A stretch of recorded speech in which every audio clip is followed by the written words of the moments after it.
বিষয়টা ক্লিয়ার করলাম আপনাদের সামনে। বাংলাদেশের বিশাল বড় এক রাজনৈতিক দলে একজন খুব মন্দগতার শিকার মহাসচিব, তিনি বাউলদের পক্ষে বিবৃতি দিয়েছেন। বাউলদের পক্ষে বিবৃতি দিয়ে বলেছেন এই বাউলদেরকে যারা গ্রেফতার করার আন্দোলন করছে এদেরকে ধর্মান্ধ বলে গালি দিয়েছেন। কি আন্দোলন?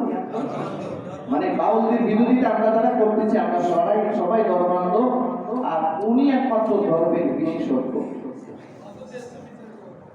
এই অসম্ভব বর্বরের জন্য প্রতিদিন বাংলাদেশে এই এত পপুলার রাজনৈতিক দলের মিনিমাম 10 থেকে 12,000 ভোটার কমতেছে, প্রত্যেক দিন কমতেছে। এই লোকটার অযাচিত মন্তব্যের জন্য বাংলাদেশের মিনিমাম এই দল থেকে 10 থেকে 12,000 15,000 ভোট কমতেছে।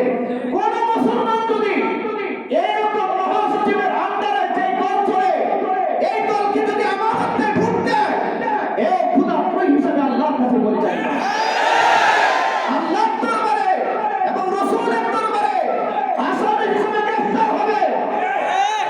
যে আল্লাহ বিরুদ্ধাচরণ করলো, রাসূলের বিরুদ্ধাচরণ করলো, উচিত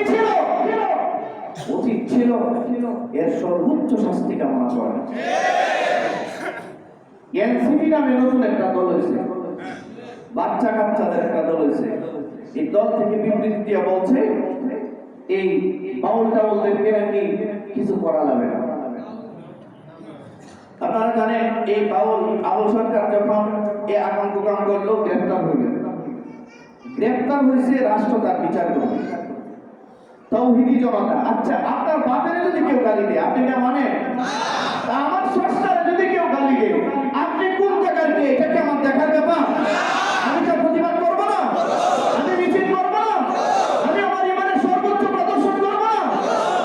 তো তাওহীদি জনতারা নাকি চিনে না। মহাসচিব সাহেব দৌড়ানি তো হাসিনার মতো খান নাই।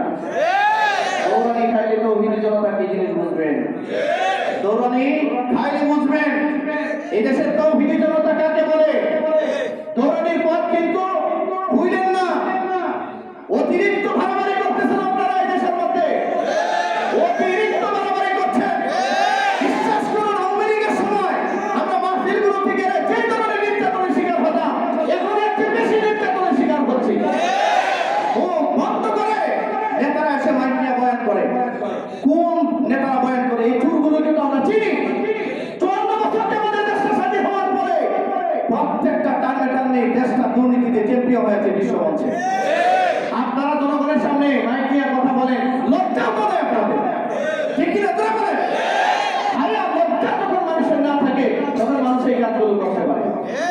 এই লোকটা এদেশের 90% তাওহীদি জনতার কলিজায় আঘাত করে বলে এই বাউলদেরকে আঘাত করা যাবে না। আপনারা ঢাকা বিশ্ববিদ্যালয়ের এক বামপন্থী এক ছাত্র নেতা, এটার নাম মেঘ মল্লুর বসু, বাউলদের পক্ষে স্লোগান দেয়, বলে শাহজালালের বাংলায় কি তার জানি খাই নাই। মেঘ মল্লুর বসু সাথে কি মানতাম না? মেঘ মল্লুর বসু কি আপনারা কথা বলেন না কেন? নামটা কি বলে? তো হিন্দু যখন স্লোগান দেয় শাহজালালের বাংলায় বোঝা গেল বোঝা গেল যে এরা 2 দিনের মিলাতে মিছিলটা করতেছে, এটা একটা নীল নকশা, ঠিক না? ধরে বলে এটা নীল নকশা। এদেরকে সাপোর্ট করে আমাদের মহাসচিব সাহেব বললেন